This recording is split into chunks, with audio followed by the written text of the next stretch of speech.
The word parasite is a label we've given to certain living species that are just following natural laws. It's like the word weed.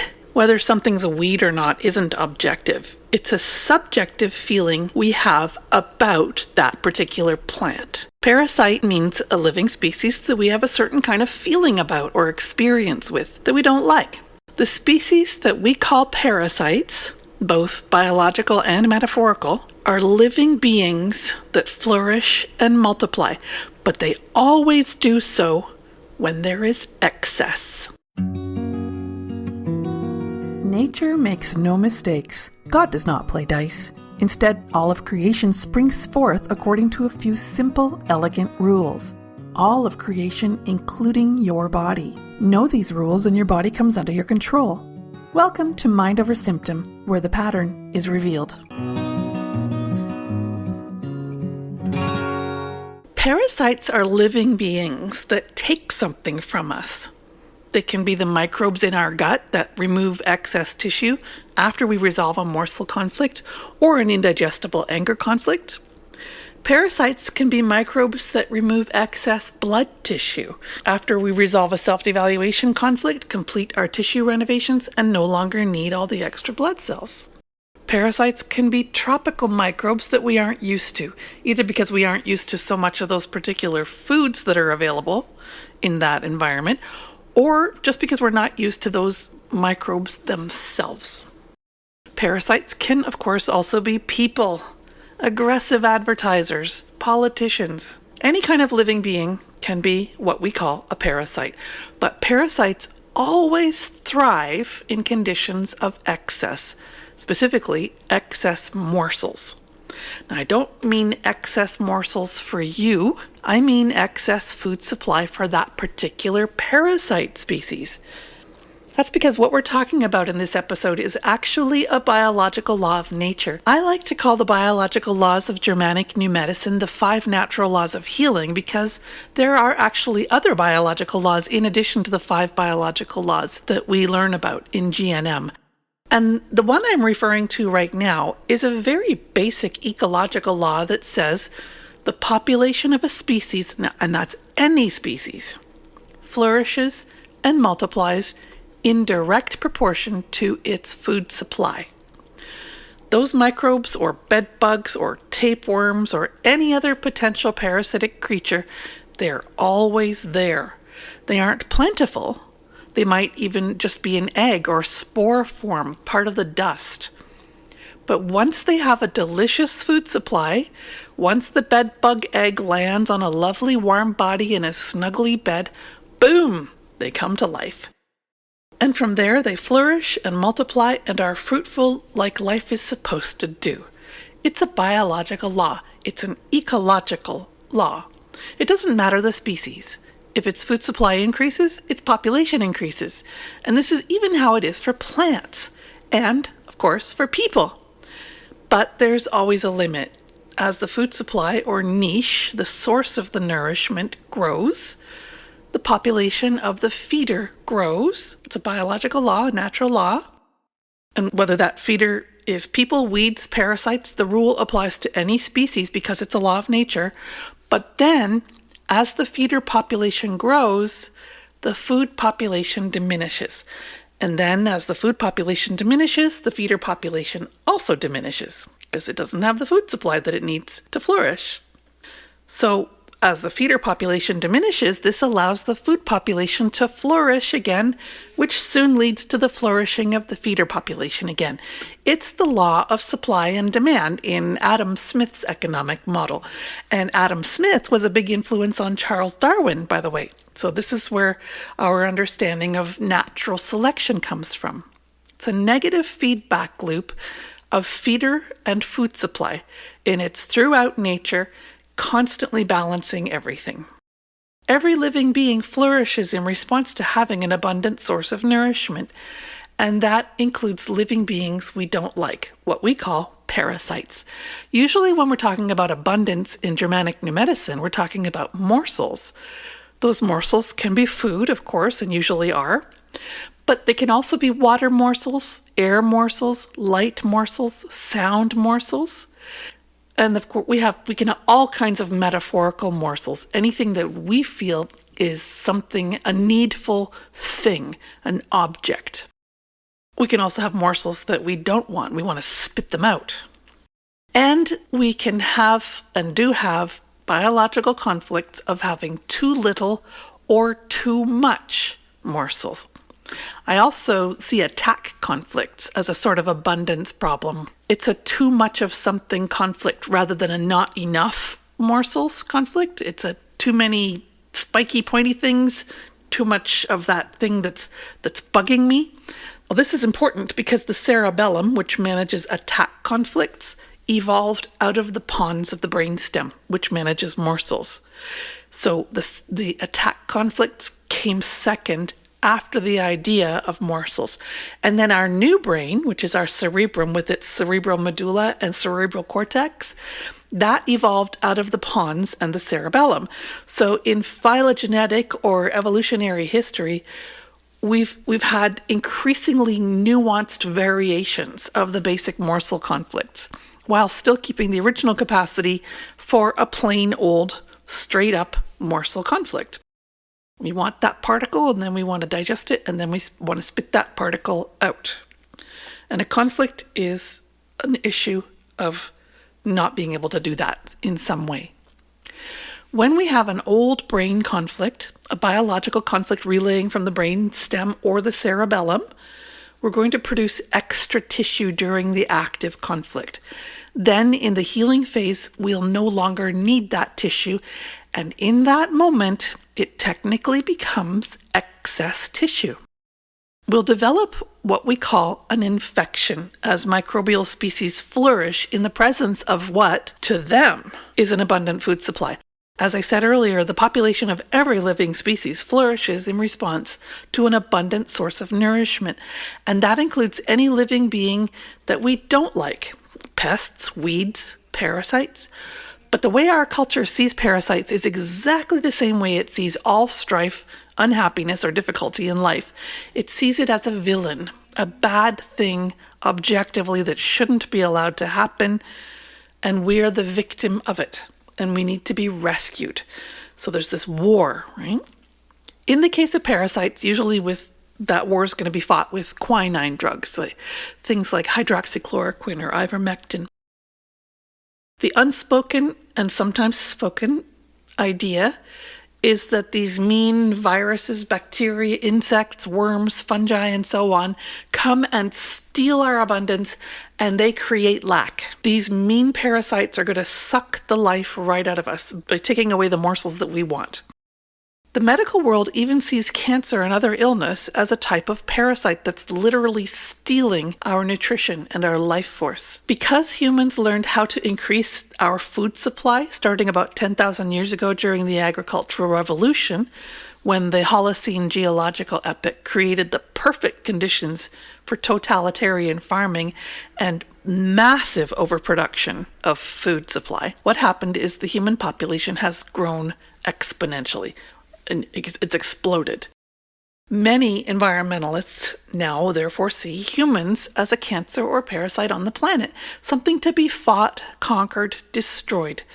In biological terms, that is with the 5 biological laws of the Germanische Heilkunde, or the Germanic New Medicine, parasite infections are simple to understand as long as we recognize that we are not victims of our experiences. But that's the hard thing to accept. But when we can get our mind around the ideas that we are not victims, then we can see that parasites just come wherever there's excess that they can feed on.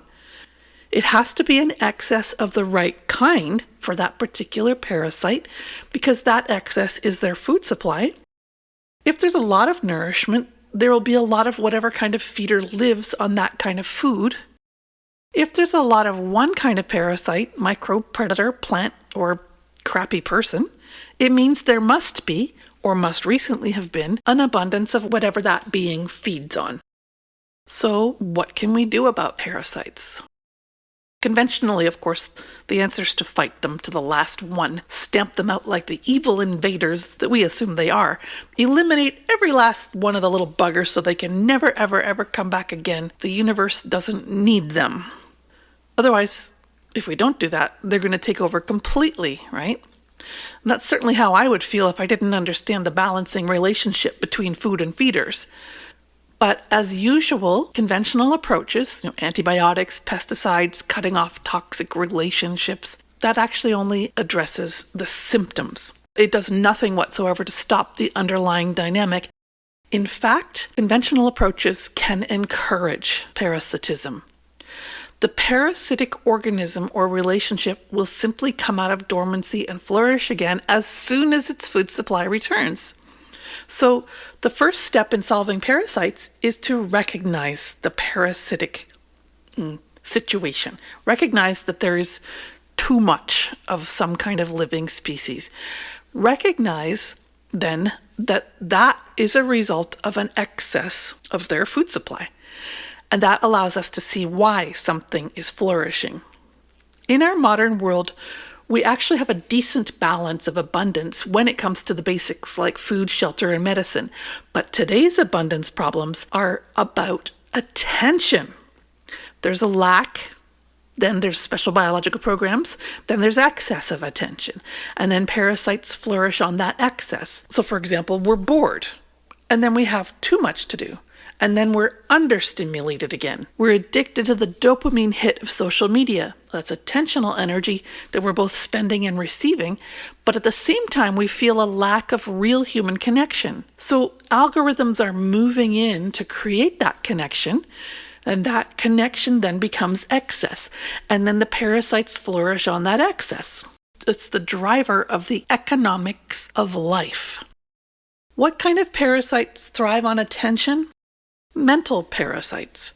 Those are cluster B personality structures, the dark tetrad of narcissism, psychopathy, Machiavellianism, sadism. We're talking about the lack of empathy and hurtful behaviors splashed all over TikTok and YouTube for the world to laugh at and marvel about. Not understanding the balancing feedback system of natural law, we try to eliminate the parasite. From microbes to toxic relationships, we just try to stamp it out completely. But this fails to address the real cause, which is excess.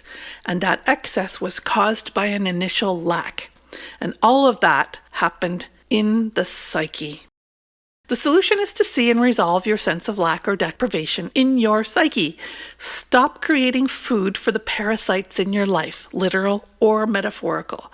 If it's intestinal parasites, address your feelings of nutritional lack or of lack of what you want in life, so this resentful anger. If it's skin parasites, address feelings of excessive attack, excessive touching and dirtiness, and something's all over you and it's too much, you want it away. If it's blood parasites, address feelings of lack of virtue, because all devaluation is self-devaluation. If it's relationship parasites, address feelings of insignificance, rejection, and not being enough.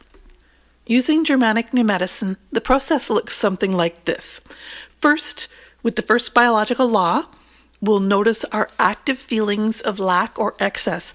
There's too little abundance in some way or too much, and it's a feeling in the psyche. So it doesn't actually matter if it's factually accurate. We want to look for the feeling about it.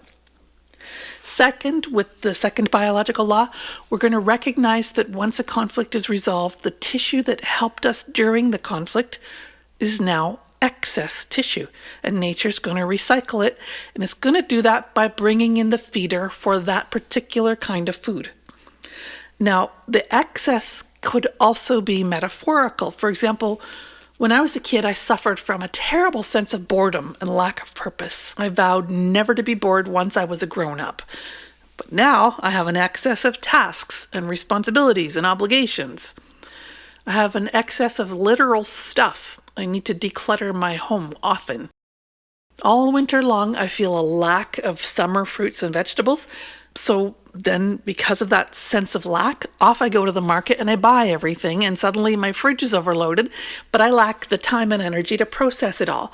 And the bugs and the worms are going to get it if I don't process it.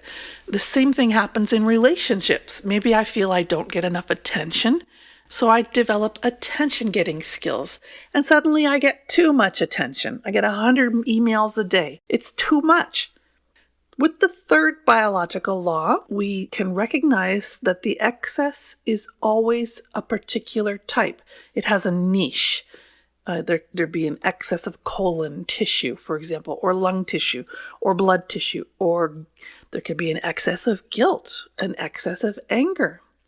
It's always a specific type of excess, and this is important because with the fourth biological law, we can see that the type of parasite corresponds exactly to the type of excess that we created.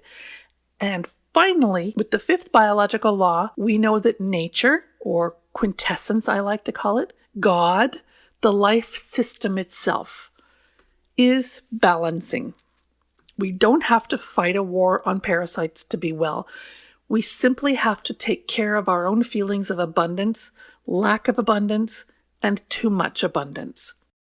We have to do the hard work of feeling our feelings, going through healing, and supporting ourselves through our symptoms. So you might ask, isn't it dangerous to just let parasites flourish? Microbes only target excess tissue that's no longer needed by the host organism. That's a natural part of healing that restores balance. But of course, if you have too much of something and it's making you sick or you're very unhappy about it, you need to do something about it. You don't need to sit back and, bite your tongue and just try to tolerate everything. That's what our medical industry is really great at, is helping us to actually get rid of the thing that we don't want. Like, my grass is too tall, I can mow it. I don't have to sit back and try to, think it away and try not deal with my feelings of the grass being too tall. Another question you might have is, how does this apply to relationships or social dynamics? How does this GNM approach to parasites apply to that? Well, just as a biological parasite thrives in physical excess, a toxic relationship, so a relationship parasite's going to flourish in an excess of drama. What you need to address in your own psyche is your feeling, your own excess guilt, anger, rescuing, or your own excess desire to be rescued. You need to address those feelings, because as long as they're alive and not dealt with, that's a food supply for toxic people. Once that excess is gone, the social parasites are going to diminish because you just don't have the abundant energy and reactivity that they need to feed their drama. So you're not going to conquer them. You're not going to eliminate the bad people from the planet. You're just going to eliminate their food supply so they diminish and go dormant. They're going to have to find another way or another person. The last thing I want to leave you with on this of how to use Germanic New Medicine to deal with parasites is I want to address the question, should we just avoid excess?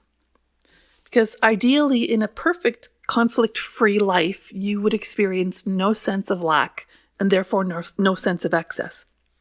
You would never make value judgments. You'd never want more than what you have. You'd be perfect, whole, and complete. But that's not what being alive and evolving is.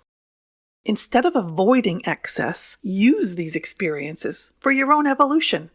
When parasites show up in our lives, we can ask, what excess is this revealing? And what lack created that excess in the first place? Understanding the 5 biological laws allows us to co-create our world in a way where parasites, biological or metaphorical, don't dominate our lives. Instead, they become just signals that help us navigate toward healthier and happier states. That's the real balance that we're going for. I hope you enjoyed this episode of Mind Over Symptom. To make sure you don't miss an episode, subscribe now and please share with a loved one. The Mind Over Symptom blog lives at mindtreehealth.net, where you can get your free training about the natural laws of healing, and you can also get support. I'm Lishui Springford, your guide for radical self-healing.